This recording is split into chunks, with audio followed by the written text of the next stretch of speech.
Oh, yes, yes. What you say, man? It's a Triple B back again. Base boxing basement right here. Yeah. Listen, there's been a lot of stuff going on. Bad things. Um, a lot of bad things. I got a strike. It was my third strike. I thought, that's it. The channel's bummed. But in the end, my old strikes, because that's my first strikes, a couple of my old strikes had expired. But they still put every single one of my videos on private, which is weird.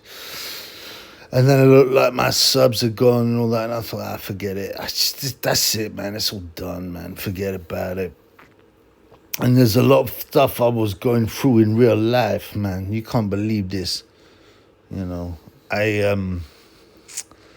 had a test. I had a number of tests, for the cancer thing, and I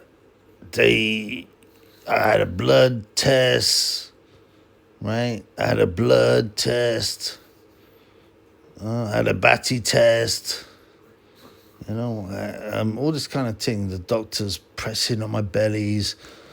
The doctors wanting to put things up my batty hole to see if I had bowel cancer. I came through all right, obviously, and I said to him, listen, man, there ain't no way ain't no way that Chubby has bowel cancer, man, because I don't take nothing out of the batty. It's purely exit. And he's like looking at me going, well, other things can cause it. And I'm like, yeah, well, whatever, man. And then he goes, look, I'm going to have to look at your batty hole. So I said, what the I said, no, man, you ain't look. My doctor's a man. I said, you ain't looking up no batty hole. I said, never would I let a man touch my batty business. And in the end, he got a nurse to do it, a female nurse. I said, I'll do a female. A female can look. A female can check me out because, I don't feel so grieved by a female. I've had a couple of dirty slugs. They like to put their finger at your batty hole. I'm not into that. I'm like, get out of here, man. Leave that thing alone. But, in the end, I had a female nurse, check me out. I had a blood test. I had all kinds of other tests. And so the result was negative. So that's all good, man. That's so good. But, I had other stuff going on. Dysfunctionality of family. I got arrested. So, I just took time off. From YouTube. I haven't followed any of the other channels. I haven't looked at it. I'm like, I've had enough of this. It's toxic. But I come back, man. Why? Because, me funds. This has also been a channel for the funds, all right?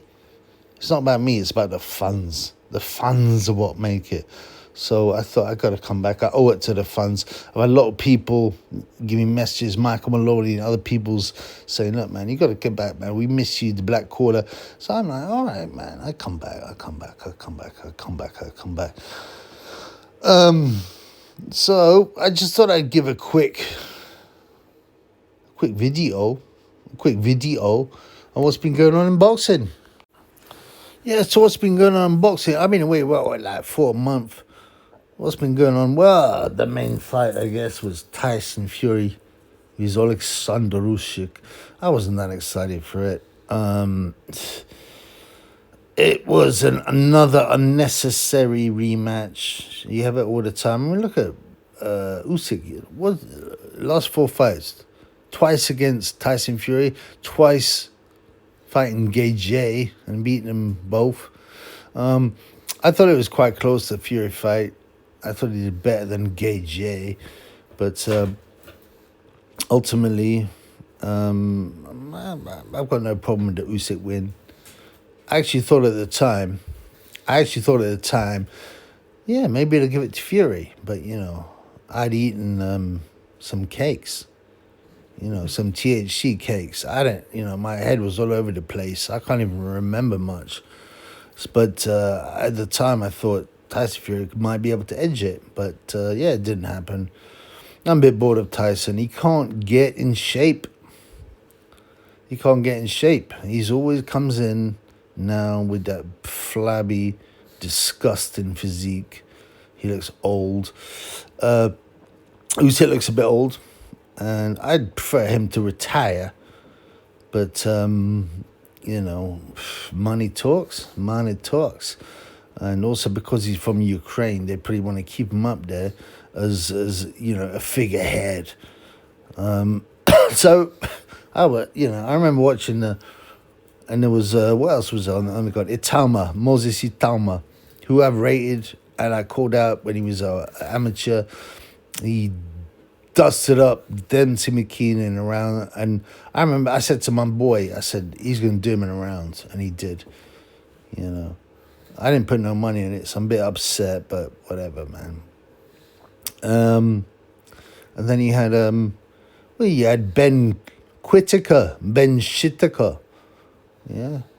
And he was fighting Liam Cameron. Now, I've got a special place in my heart for Liam Cameron. Why? Because this guy was attacked and abused and banned for 4 years for having alleged metabolites of cocaine, which is a recreational drug. It doesn't help you. Maybe if you had a nose up before you fought, it might help you. But on the whole, it sucks away the vitamins out of your body. It doesn't make you build muscle. And Liam was very, very clear about it. He goes, no, I have not done yayo. I have not done the yayo. It could be on the... It was a very small amount as well. It could be on the, on the notes that I took. And that's very, very likely. They ruined his life. They give him 4 years. And you get guys like Dillian White, Ryan Garcia and all that, and they get much shorter suspensions, right?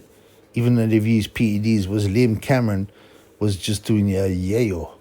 So, well, allegedly, I don't believe he was. So to see him come back, he lost to, what's that guy called? The friend of Sonny Edwards. The guy was called the mixed race guy. But he lost to him on points. But he fought Ben Whittaker, right? And like I said to you before, the people that will beat... I don't know, maybe Liam is a Triple B fan and he's been listening to the channel. I said the person that will beat Ben Whittaker is someone who throws a lot of hooks. Why? Because Ben Whittaker's eyes are too close together. So he sees the straight shots and will slip them and will counter. But he does not see, right? He doesn't have peripheral vision.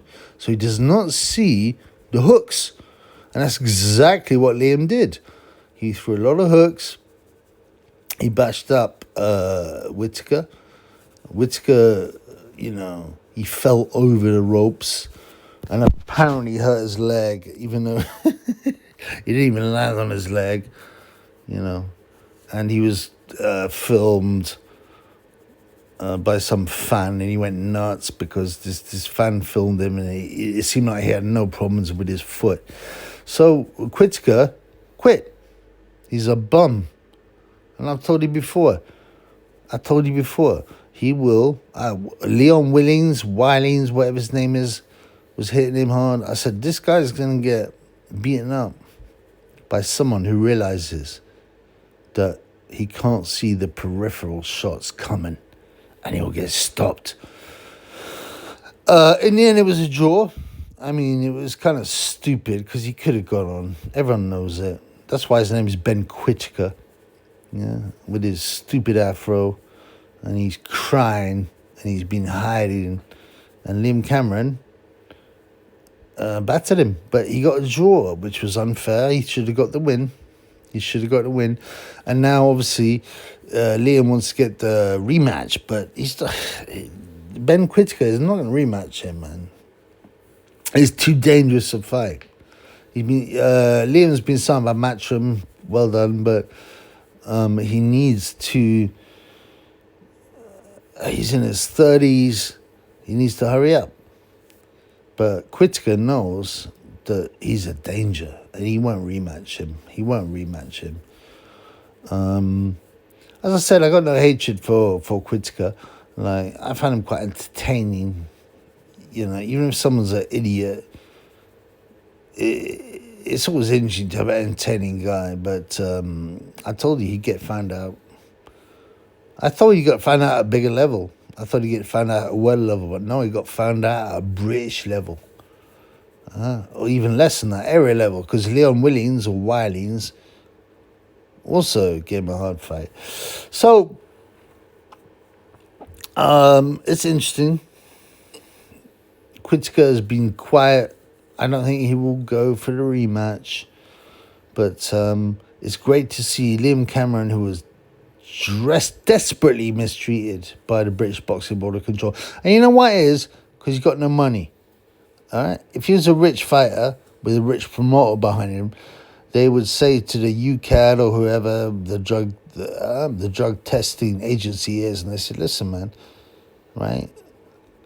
Either you give this guy a quiet ban and a short ban, or we'll take you to court. And none of these drug testing agencies have got the money to be taken to court.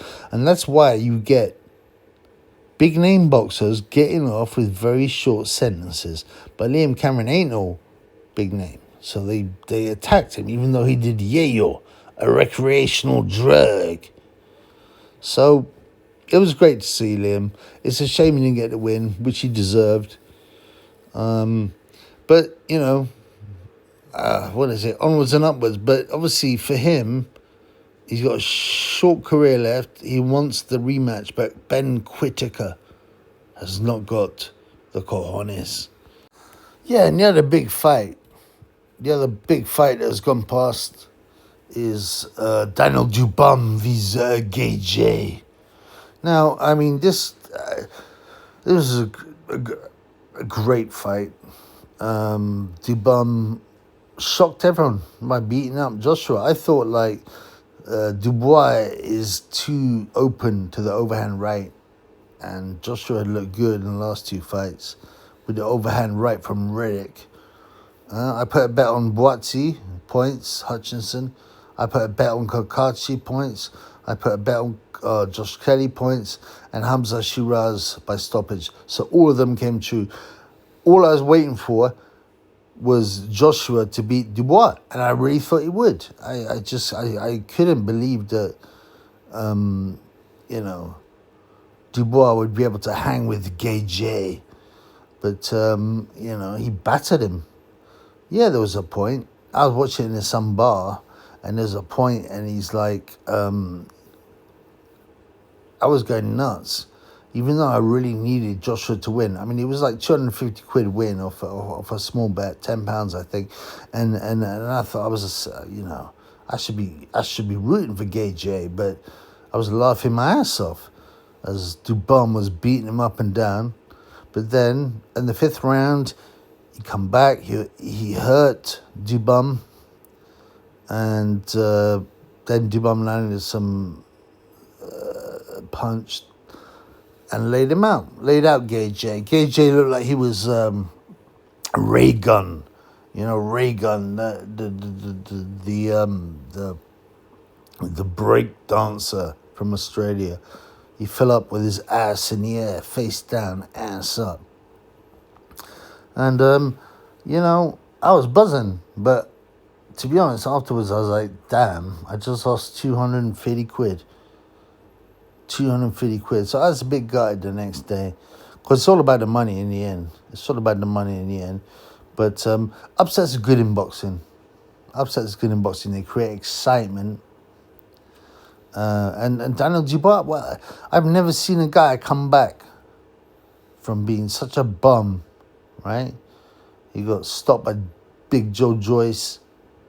He took the knee, right? The South African dude dropped him 3 times with one punch in the first round. Usyk stopped him with a jab. I thought, this bum's going nowhere. He's got no heart. And then suddenly he changed. He beat Jarrell Miller, who I thought had a chance. He beat Ergovic, who I thought would beat him. I thought Ergovic he's not a big puncher, but he's got a decent right hand. I thought he would get to Dubum. But Ergovic is one of them guys that I don't think he really wants to box, to be honest. He's bored of it. He doesn't get fit enough. And then Dubum beat GayJ. Skins was probably crying like a pussy all. But it was a great victory. It was a satisfying result. And good on Daniel. I like Daniel. Yeah, he's simple. He's like I said, he's like the black version of Lenny in Of Mice and Men. But he can fight. I just find it weird how he suddenly discovered heart and chin. And it's probably got to do with he's got a new PED dealer, right? And people go, oh, PEDs, oh, they don't have anything to do with your chin. Yes, they do. I've done PEDs. I did Danable for 3 months. And mate, I used to be able to push through. I used to work way harder. I felt fitter. I felt strong. My legs were strong. Definitely, PEDs will give you a better chin. Look at Holyfield, for example. Look at Evan Fields, Holyfield. So, it was, I mean, it's changed heavyweight division. Dubum, maybe he shouldn't be called Dubum anymore because he's got 3 good wins. Maybe he should be called Dubois. But Dubois is fighting Joseph Parker. And Dubois is the favourite. But now I think that's an even fight. There's some value on Joseph Parker. Joseph Parker is still youngish, 32. His chin is decent. It's not perfect. Zhang put him over a couple of times. Joe Joyce knocked him out. But skill-wise, I think he's got a very good chance against Daniel Dubum. So we'll see what happens there. The other funny thing was Dubum, after Usyk beat Tyson Fury, for the second time, Dubum goes, Usyk, you robbed me in it. I want the rematch in it, fam. But, and then Usyk's like, really? You look at his face, he's like, come on, man, I've just gone 12 rounds. I don't need this bum getting in my face in an interview, especially after I stopped him a year ago. But Dubum was there. I think probably, like, Dubois is a reasonable guy. He's likable. He's very simple. He's retarded. But he's not dislikable. I think he was probably put up to that, by Warren or allegedly, just so that hopefully they can get that fight done. And it wouldn't be a bad fight, but he's got to get through Parker first. And I think Parker has a very good chance against Dubum.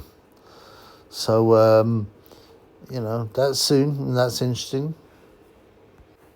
The other fight I saw recently, Jay Opetaia. Everyone knows I'm a big Jay Opetaia fan because I said he will beat Manis Bradis. And everyone's like, no. Listen, he's very skillful. His footwork is excellent. His power is good. His chin is good. His accuracy is good. But he fought David Nika, who's 6'6", cruiserweight, massive. He looked 2 weights above Opetaia. He hurt Opetaia early on. He had him stank-legged. But ultimately, Jay, took care of business and delivered a dreadful knockout on David Nika. And I put a bet on Opetaia rounds 1 to 3. I actually wanted 1 to 6, but I couldn't find it. Obviously, I could have put money on 1 to 6 and 4 to 6. Sorry, 1 to 3 and 4 to 6, but I didn't. But he KO'd him in 4 rounds, and it was a brutal knockout. But Nika will come back. He'll come back. Opetaia goes on. But it's interesting to see his leg. I mean, obviously he's got a very good chin, and he came out blazing, which is why I went for the first 3 rounds. He came out blazing, but his leg went funny when he got hit by Nika, and that's not an embarrassment because Nika can punch. He's huge. But yeah, it's interesting. We got to see Jay Opetaia vs Gilberto Ramirez. I think Opetaia will win. I do think he'll win. I think he'll box more cleverly.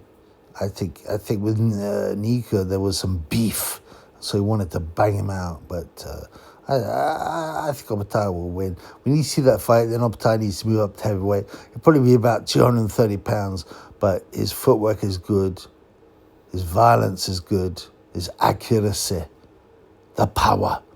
So and also once the old guys, GayJ, Tyson Fury, Usyk, Zhang have retired, which has got to be soon. You know, what else is left? Jalolov, but what's Jalolov doing?